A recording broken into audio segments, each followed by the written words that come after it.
रात भीग चुकी थी। मैं बरामदे में खड़ा था। सामने अमनी दौला पार्क नींद में डूबा खड़ा था। सिर्फ एक औरत एक तकियादार बेंच पर बैठी हुई थी। पार्क के बाहर सड़क के किनारे एक फकीर खड़ा राहगीरों को दुआएं दे रहा था। खुदा और रसूल का वास्ता, राम और भगवान का वास्ता, इस अंधे पर रहम करो। सड़क पर मोटरों और सवारियों का तांता बंद हो चुका था। इक्के दुक्के आदमी नजर आ जाते थे। फकीर की आवाज़, जो पहले नक्कार खाने में तूती की आवाज़ में से कुछ कहकर एक तरफ चली गई। फकीर के हाथ में कागज़ का टुकड़ा नजर आया जिसे वह बार बार मल रहा था। क्या उस औरत ने यह कागज़ दिया है? यह क्या रहस्य है? उसके जानने के कौतूहल से अधीर होकर मैं नीचे आ गया और फकीर के पास खड़ा हो गया।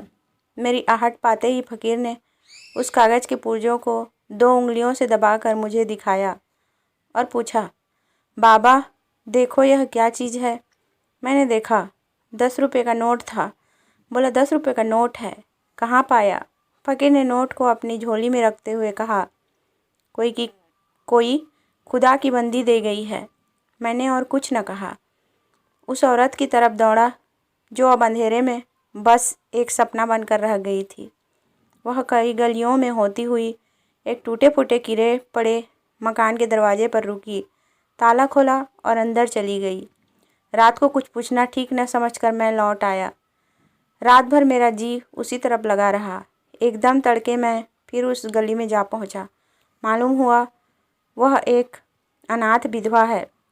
मैंने दरवाजे पर जाकर पुकारा, देवी मैं तुम्हारे दर्शन करने आया हूँ। औरत बाहर निकल आई। गरीबी और बेकसी की जिंदा तस्वीर। मैंने हिचकते हुए कहा, रात आपने फकीर को? देवी ने बात काटते हुए कहा, अजी वह क्या बात थी? मुझे वह नोट पड़ा मिला था, मेरे किस काम का था? मैंने उस देवी के कदमों पर सिर झुका दिया।